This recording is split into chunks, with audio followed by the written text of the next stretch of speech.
मुंबई से करीब 80 किलोमीटर की दूरी पर एक हिल स्टेशन पड़ता है, नाम है माथेरान।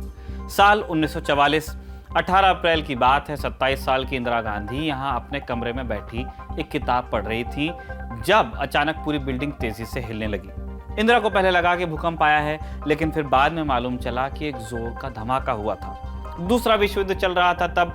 लंदन से एक जहाज बहुत सारा डायनामाइट लेकर भारत पहुंचा था। इसे मुंबई के विक्टोरिया डॉक्स पर खड़ा किया गया था, जहां अचानक जहाज में विस्फोट हो गया और पूरा इलाका दहल गया। इस धमाके में आसपास की काफी बिल्डिंग्स का नुकसान हुआ था। इनमें से एक बिल्डिंग थी साउथ कोर्ट। मालाबार हिल में मौजूद इस घर के मालिक थे मोहम्मद अली जिन्ना। उन तक खबर पहुंची तो जिन्ना परेशान हो गए। घर बिकने में पहले ही दिक्कत आ रही थी और अब ये नुकसान की मुसीबत अलग से। जिन्ना जब पाकिस्तान गए तो उनका ये घर भारत में ही रह गया। तब से पाकिस्तान की ये मांग रही कि इस घर को दूतावास बनाने के लिए दिया जाए। वहीं जिन्ना की बेटी डीना वाडिया कहती रही कि यह घर उनका होना चाहिए। क्या है इस घर की कहानी, जानेंगे आज के एपिसोड में। साथ ही जानेंगे वो किस्सा जब जिन्ना ने प्रधानमंत्री नेहरू को संदेश भिजवाया कि इस घर को मत बेचो, मैं जल्द ही वापस आऊंगा। नमस्कार, मेरा नाम है निखिल और आप देख रहे हैं तारीख, जिसमें हम सुनाते हैं उस तारीख से जुड़ी भारत की ऐतिहासिक कहानियां। आज 3 अगस्त का दिन है और आज हम आपको सुनाने वाले हैं मोहम्मद अली जिन्ना के मुंबई वाले घर की कहानी।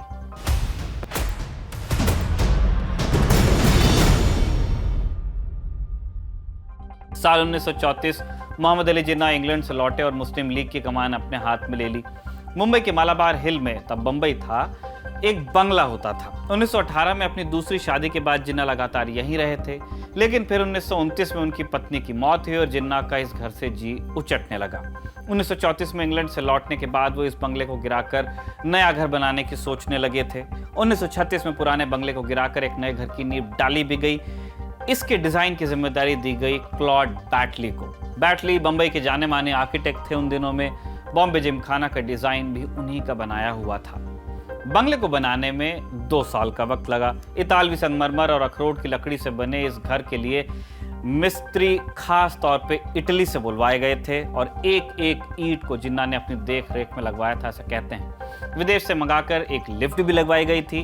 2.5 एकड़ के एरिया में बने इस बंगले को बनाने में तब 2 लाख रुपए का खर्च आया था। अर्ली 20th सेंचुरी के 2 लाख। दिसंबर 1939 में जिन्ना इस घर में दाखिल होते हैं। इसके ठीक 4 महीने बाद मार्च 1940 में लाहौर डिक्लेरेशन की घोषणा हो गई, जिसके बाद अलग पाकिस्तान मुल्क की मांग जोर पकड़ने लगी। इसके चलते जिन्ना की राजनीति का केंद्र बंबई से दिल्ली शिफ्ट हो गया। इसी चक्कर में 1938 में उन्होंने दिल्ली में एक दूसरा बंगला खरीदा। 1944 में उन्होंने फैसला किया कि वो अपना बंबई वाला घर भेज देंगे। हैदराबाद के निजाम की तरफ से उन्हें इस बंगले के लिए 8.5 लाख रुपए की पेशकश भी मिली, लेकिन जिन्ना तब तैयार नहीं हुए। उन्होंने निजाम को खत लिखकर कहा कि सिर्फ जमीन की कीमत 15 लाख है और ये कहकर उन्होंने डील को कर दिया कैंसिल। इस खत में उन्होंने ये भी लिखा कि उन्होंने खुद को पूरी तरह से भारत के मुसलमानों को सौंप दिया है, इसीलिए अब उनका बॉम्बे में रहना मुश्किल है।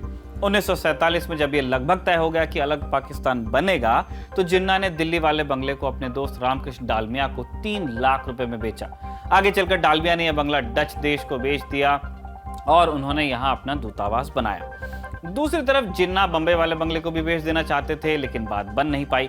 1947 में जिन्ना को इस बंगले के लिए 18 लाख की पेशकश हुई, लेकिन जिन्ना 20 लाख से कम कीमत पर तैयार थे नहीं। नतीजा ये हुआ कि जिन्ना पाकिस्तान पहुंच गए और उनका बंगला यहीं रह गया, बिक नहीं पाया।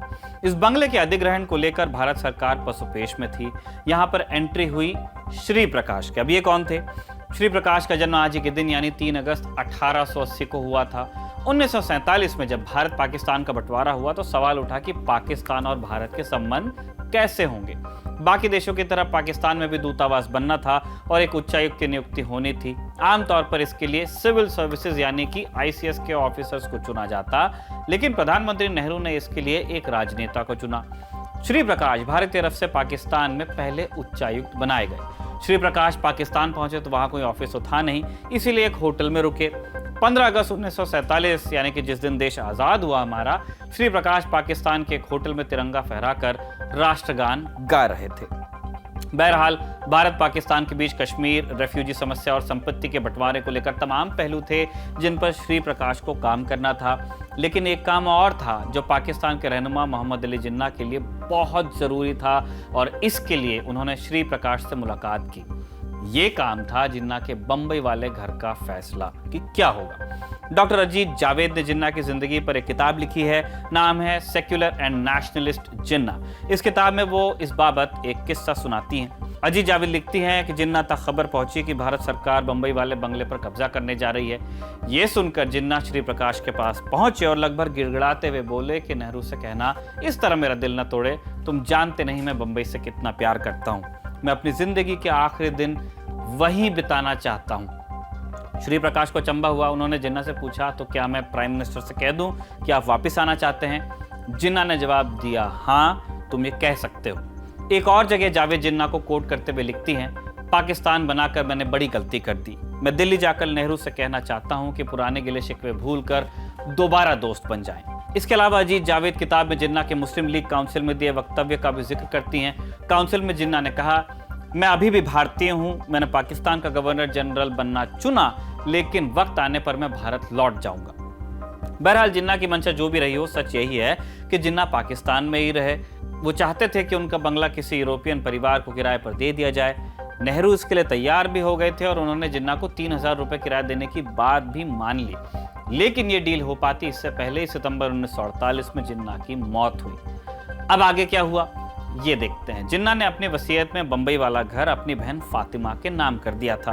वही 1950 में भारत सरकार ने कानून पास किया, इवैक्यूई प्रॉपर्टी एक्ट। विभाजन के समय जो लोग पाकिस्तान गए, इवैक्यूईज थे, उनकी संपत्ति यहीं छूट गई। ये बिल ऐसी संपत्तियों के निस्तारण के लिए लाया गया था। नए एक्ट के तहत जिन्ना का बंगला भारत सरकार की कस्टडी में आ गया और 1955 में इसे ब्रिटिश हाई कमीशन को किराए पर दिया गया। 1962 में फातिमा जिन्ना ने बॉम्बे हाईकोर्ट में एक अपील की और खुद को इस संपत्ति का जायज हकदार बताया। इसके बाद 1968 में भारत सरकार ने एक और एक्ट पास किया, एनिमी प्रॉपर्टी एक्ट, जिसके तहत ऐसे देश जिन्होंने भारत पर आक्रमण किया हो, उनकी किसी संपत्ति को सरकार कब्जे में ले सकती थी, शत्रु संपत्ति विधेयक। साल 2005 में सुप्रीम कोर्ट के एक फैसले में कहा गया कि सरकार ऐसी संपत्तियों की सिर्फ कस्टोडियन है और मालिकाना हक ओरिजिनल ओनर का ही रहेगा। इसके बाद साल 2007 में डीना वाडिया ने संपत्ति पर हक जताया। डीना वाडिया मोहम्मद अली जिन्ना की इकलौती बेटी थी। उन्होंने एक पारसी परिवार में शादी कर अपनी जिंदगी भारत में बिताई। उन्होंने कोर्ट में दलील दी कि चूंकि उनके पिता खोजा शिया थे, उनके परदादा एक हिंदू, इसलिए उन्हें हिंदू लॉ के तहत पिता की संपत्ति का हक मिलना चाहिए। सरकार ने इसके खिलाफ दलील दे दी कि जिन्ना की वसीयत के अनुसार फातिमा जिन्ना इसकी मालिक थी और इस पर डीना वाडिया का कोई हक नहीं। मामला कोर्ट में चलता रहा। साल 2016 में केंद्र सरकार ने एनिमी प्रॉपर्टी एक्ट में संशोधन कर लिया। नए एक्ट के तहत दुश्मन की संपत्ति पर सरकार कब्जा कर सकती थी। इसके बाद लगा कि जिन्ना के घर वाला मामला सुलझ जाएगा, लेकिन फिर 2018 में संसद में एक सवाल के जवाब में गृह राज्य मंत्री ने जवाब दिया कि जिन्ना हाउस एनिमी प्रॉपर्टी एक्ट के तहत नहीं आता, बल्कि 1950 के एक्ट के तहत इवैक्यूई प्रॉपर्टी है। साल 2017 में डीना वाडिया की मौत के बाद इस मामले में उनके बेटे नुस्ली वाडिया पक्षकार हैं और मामला अब भी कोर्ट में है, जब 2022 के अगस्त में इस वीडियो की रिकॉर्डिंग हो रही है। जिन्ना हाउस पर पाकिस्तान भी लगातार हक जताता रहा है और पाकिस्तान सरकार की तरफ से कई बार मांग हुई है कि जिन्ना हाउस को उन्हें वाणिज्य दूतावास बनाने के लिए दिया जाए। 1980 में जब पीवी नरसिम्हा राव विदेश मंत्री थे, तब इस मसले पर बात हुई थी, लेकिन पूरी नहीं हुई। साल 2001 में परवेज मुशर्रफ ने भारत दौरे पर फिर से ये मांग उठाई थी, लेकिन बात वहीं पहुंची जहां तक दोनों देशों का रिश्ता, आगे नहीं। जिन्ना ने 2 बड़े सपने देखे थे। इनमें से एक 2022 में मुख्यमंत्री के बंगले के ठीक सामने खड़ा जर्जर हालत में नजर आता है और दूसरा सपना था पाकिस्तान। कहा जाए कि उसकी हालत भी कमोबेश ऐसी ही है तो बहुत गलत नहीं होगा। तारीख के इस एपिसोड को लिखा था हमारे साथी कमल ने और कैमरे पर रिकॉर्ड किया था हमारे दोस्त जतिन ने। देखते रहिए दी लल्लन टॉक।